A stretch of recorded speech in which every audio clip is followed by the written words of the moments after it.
Assalamu alaikum, chers élèves. Je suis M. Hussein Youssouf Osman, professeur de SVT du lycée de Gabod. Aujourd'hui, je vous présente partie 3, corps humain et santé. Chapitre 15, l'évolution du phénotype immunitaire au cours de la vie. Séquence 3, la vaccination.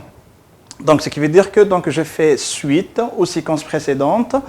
Donc séquence 1 et séquence 2 qui ont été déjà enregistrées et vous avez déjà suivi.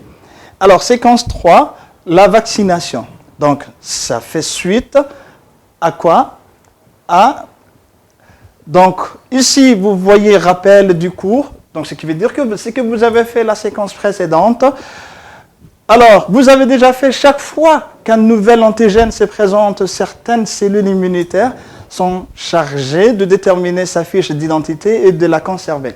Donc, ce qui veut dire que vous avez fait la conservation de la réponse immunitaire, ce qui veut dire que la mémoire immunitaire.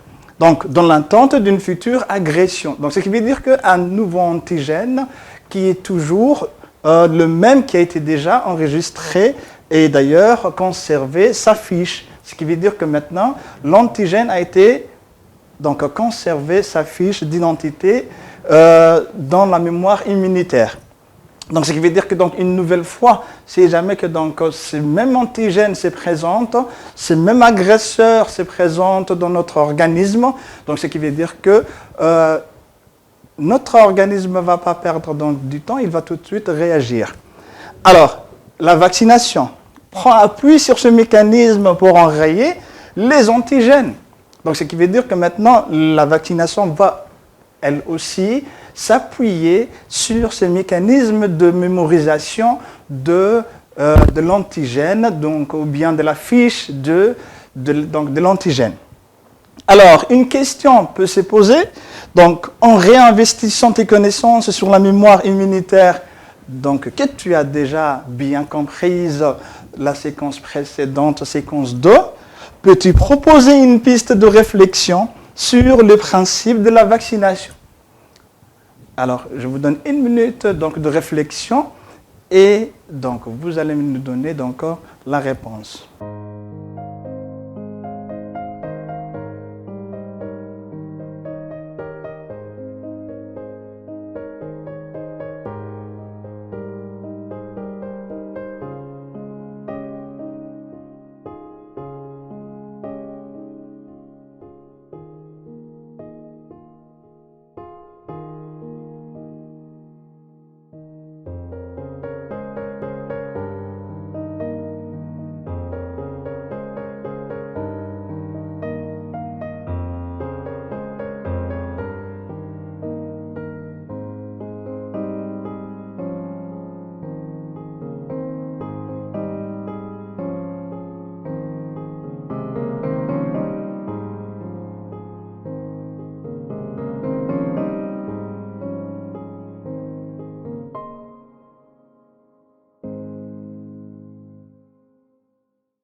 Tout de suite. Alors, ici, vous voyez cette image. Cette image, vous voyez que c'est un enfant qui est en train, qu'on le vaccine. Donc, c'est un acte de vaccination. Cette image te rappelle sûrement ton enfance. Donc, chers élèves, il s'agit de quoi? De la vaccination. Donc, qu'est-ce que vous voyez de cette image-là? Vous voyez que cet enfant-là, vous voyez une seringue qui va à l'encontre de cet enfant. Donc, ce qui veut dire que il s'est fait vacciner cet enfant. D'accord. Maintenant, alors, une question générale de cette séquence qu'on peut se demander. Alors, comment agissent les vaccins dans notre organisme? D'accord? Alors, ce sont les principes et ainsi de suite. Donc, on va répondre en utilisant les documents du manuel que vous avez. Alors, un élève va donner son hypothèse. D'accord? Il dit que je pense que le vaccin contient des solutions qui ont la propriété d'activer la mémoire immunitaire. Donc, d'activer la mémoire immunitaire. Donc c'est une proposition, ce qui veut dire que c'est une hypothèse. Cette hypothèse va être validée ou invalidée en utilisant les documents et toutes les informations qui sont dans les documents et ainsi de suite. Donc, on va voir ensemble. Maintenant, alors, c'est le document que vous devez utiliser, document 1 et 2 de la page 252 de ton manuel. La question, à partir de l'exploitation des documents 1 et 2, expliquer pourquoi le vaccin vivant nécessite une seule injection sans adjuvant, contrairement au vaccin inerte. Donc, c'est d'ailleurs la question qui se trouve dans ton manuel, donc la partie exploitation.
Donc, ce sont les documents que tu dois utiliser. Document 1, donc ici, qu'est-ce que tu vois, cher élève? Tu vois donc les compositions de vaccins. Donc, ce qui veut dire que 3 types de vaccins que vous voyez ici. Et d'ailleurs, donc, quelles sont les maladies donc, que ça peut engendrer. Alors, donc, composition de vaccins, vaccin vivant. Donc, c'est un agent pathogène vivant, mais atténué. D'accord? Cet agent pathogène vivant, mais atténué, ça veut dire que son effet a été donc diminué. Alors, vous voyez ici donc une certaine maladie que ça peut donc engendrer ce type de vaccin et que ça peut donc provoquer. Et d'ailleurs, l'organisme va en profiter lui aussi. D'accord? Alors, donc, des exemples qui ont été donnés dans ce tableau-là, qui se trouvent dans votre manuel aussi. Alors, la composition de certains vaccins, vous en avez 3 types. Donc, vaccin vivant, vaccin inerte.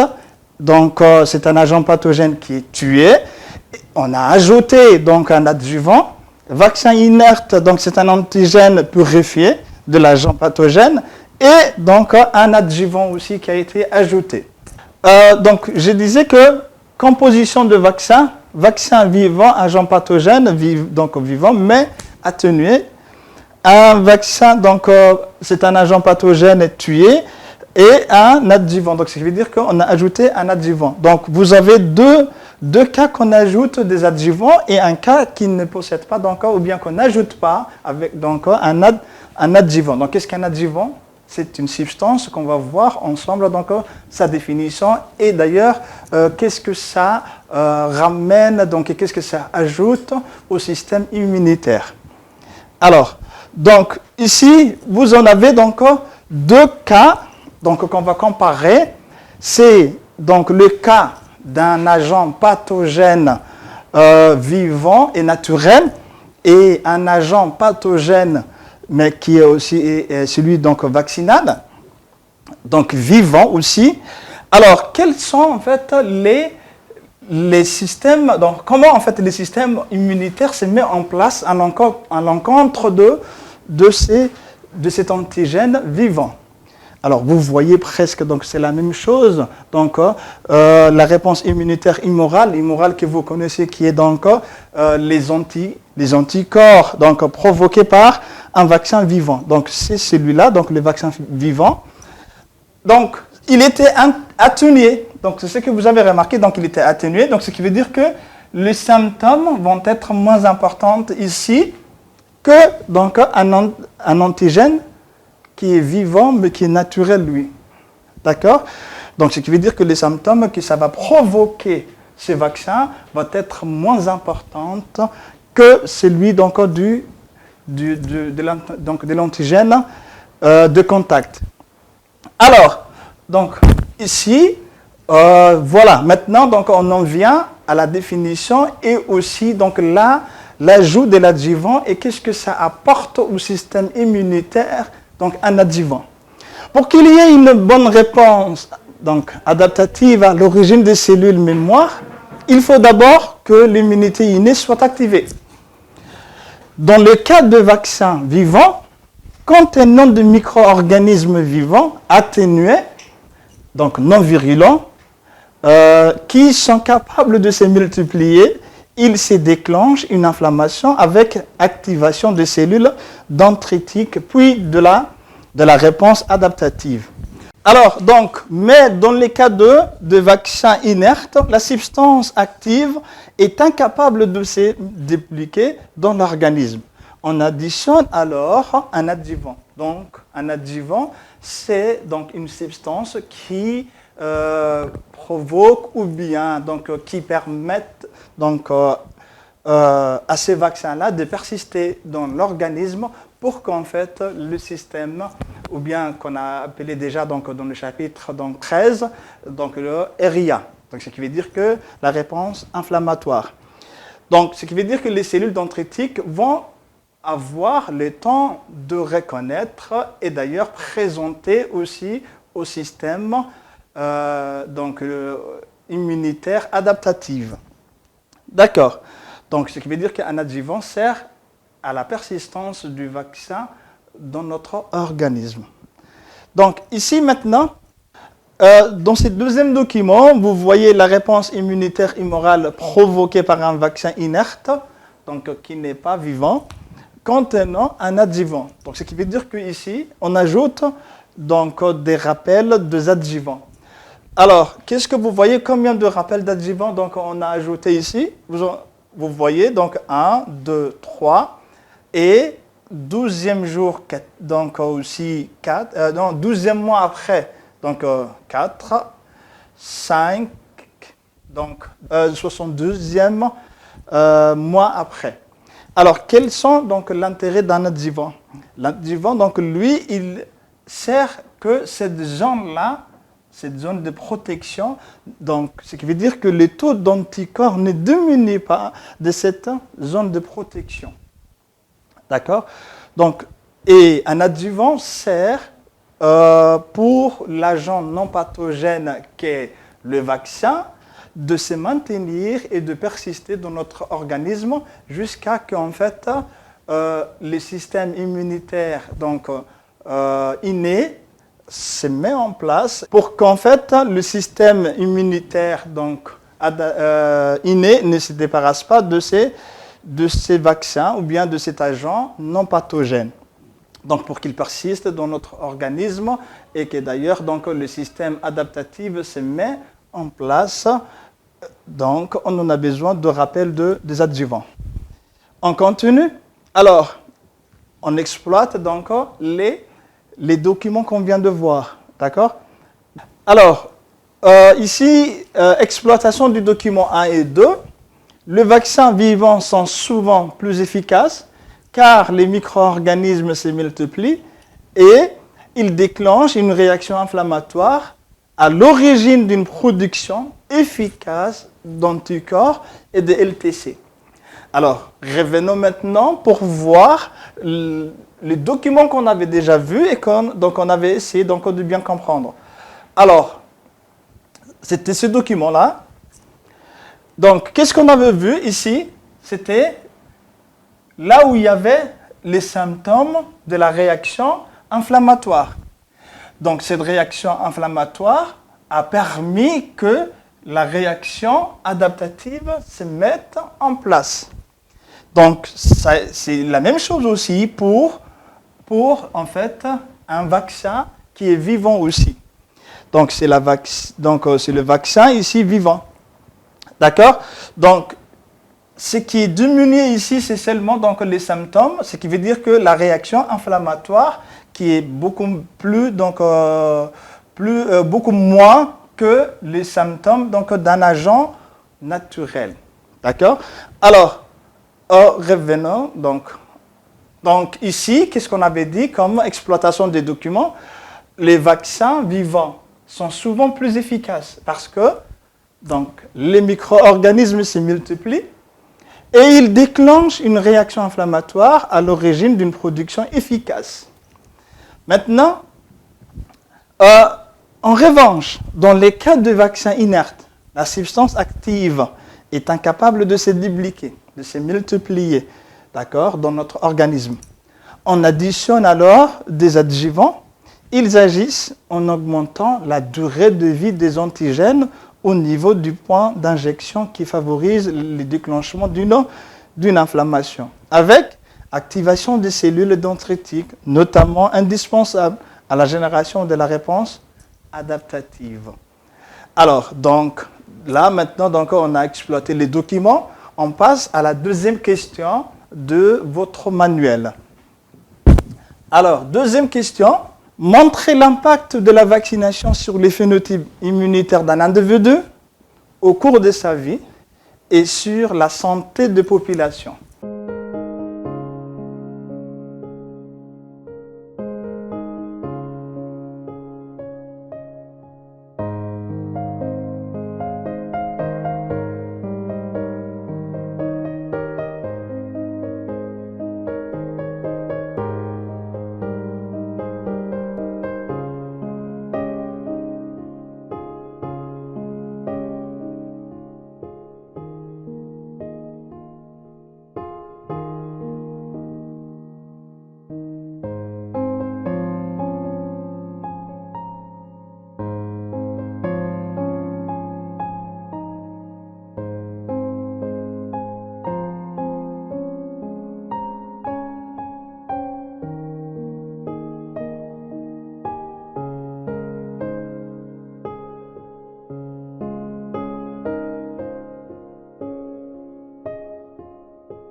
donc en général.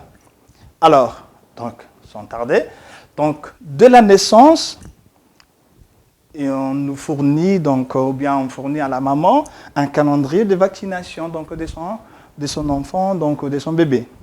Donc il existe un certain nombre de vaccins que doivent recevoir tous les individus en suivant les calendriers de vaccination. Alors ça, c'est l'évolution du stock de lymphocytes mémoire suite au vaccin. Donc des exemples donc des vaccins qu'on reçoit dès la naissance. Par exemple, donc, la diphtérie, donc, la tétanos, la poliomyélite, la coqueluche. Donc ce sont des vaccins qu'on nous injecte ou bien qu'on prend après 2 mois de naissance. Donc il y en a des vaccins qu'on prend ou bien après combien de mois après. Donc, par exemple, 12 mois, la rougeole ou bien donc la rubéole. Ces 2 vaccins-là, donc on en prend après 1 an d'existence. Donc, déjà, il y en a un calendrier. Maintenant, alors donc, dans ces documents-là, on voit un accroissement du nombre de lymphocytes B, mémoire, chez les personnes vaccinées. Donc, ce qui veut dire que donc, on peut faire un suivi de nombre ou bien de pourcentage de lymphocytes B mémoire spécifiques du virus de la variole. Alors, donc, en premier cas, on peut comparer entre les personnes vaccinées et les personnes non vaccinées. Donc, vous voyez très bien que les personnes non vaccinées ont un pourcentage de lymphocytes B mémoire spécifique du virus de la variole beaucoup moins importante que les personnes vaccinées. On peut aussi comparer entre les personnes vaccinées, mais d'intervalles d'âge différents. Alors ici, j'en ai l'intervalle de 20 à 40 et de 40 à 60. Je vais dire que l'intervalle 40 à 60, on a plus de lymphocytes B mémoire spécifique du virus de la variole, beaucoup plus importante que cet intervalle d'âge. Ce qui veut dire que l'explication peut être que d'autant plus que ces personnes-là étaient vaccinées de 1 et de 2, peut-être que ces personnes ont rencontré des agents pathogènes ou bien non pathogènes de virus de la variole. D'accord? Alors, ce qui veut dire que ces personnes ont beaucoup plus de lymphocytes B mémoire spécifiques du virus de la variole. Alors, ici, on vous dit, grâce à une vaccination systématique depuis 1958, en 1980, la variole a été considérée comme éradiquée et depuis, les vaccinations antivarioliques ne sont plus obligatoires après ces années-là, parce que ça a été éradiqué. Alors, on fait la suite avec l'exploitation du document. D'accord. Donc, la vaccination provoque une réaction immunitaire protectrice pour l'organisme, donc ce qui veut dire que pour l'individu, et permet la production de cellules à mémoire. Donc, c'est ce qui nous a fait aussi faire suivre les pourcentages de lymphocytes B mémoire à l'encontre du virus de la variole. Alors, à la suite de chaque vaccin qui doit recevoir un individu selon les calendriers de vaccination, il se produit une réaction immunitaire puisant dans les stocks de lymphocytes naïfs et produisant des lymphocytes à mémoire. Donc, ce qui veut dire que plus la personne grandit et plus il rencontre des agents pathogènes. D'accord? Alors, dans le dernier document de cette séquence, vous voyez ici l'effet de vaccin sur les populations. Alors, ici, on en a une population de départ qui est presque égale à 50 millions d'habitants. Alors, cette population, vous voyez l'évolution du nombre de cas par million d'habitants jusqu'à maintenant, ici. Vaccin injectable, ici, vaccin injectable. Donc, on a injecté un vaccin. Qu'est-ce qui a diminué? Ce qui a diminué, c'est le nombre de cas par million d'habitants. Donc, les vaccins se suivent jusqu'à maintenant, donc, éradiquer les agents pathogènes. Par exemple, la variole qu'on vient de voir. Maintenant, dans le texte, ici, le texte accompagné du document que vous avez dans votre manuel. Donc, vous en avez ce texte-là. Quelle est la partie la plus importante de ce texte? Donc, qui va nous servir à comprendre que les vaccins servent à protéger la population, bien les populations. Alors, la transmission d'une maladie contagieuse est directement liée à la proportion des sujets atteints par cette maladie dans la communauté.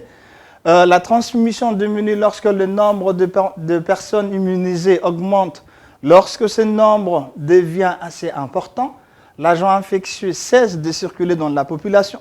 Alors, quelle est la partie la plus importante qui va aussi donc, nous faire savoir la protection de la population? D'accord? Très bien. Alors, voilà la partie la plus importante donc, de votre texte-là. La transmission diminue lorsque le nombre de personnes immunisées augmente. D'accord? Le nombre de personnes immunisées augmente. Lorsque ce nombre devient assez important, l'agent infectieux cesse de circuler dans la population. Ce qui veut dire que donc, la majeure partie de la population est immunisée et donc l'agent pathogène va maintenant donc cesser de circuler dans la population. Et d'ailleurs, il y aura quoi même? La protection de personnes non immunisées, ce qui veut dire que non vaccinées. Alors, je reviens, la suite, c'est ici. Donc, cela amène donc un effet protecteur pour l'ensemble de la population, incluant les personnes non vaccinées.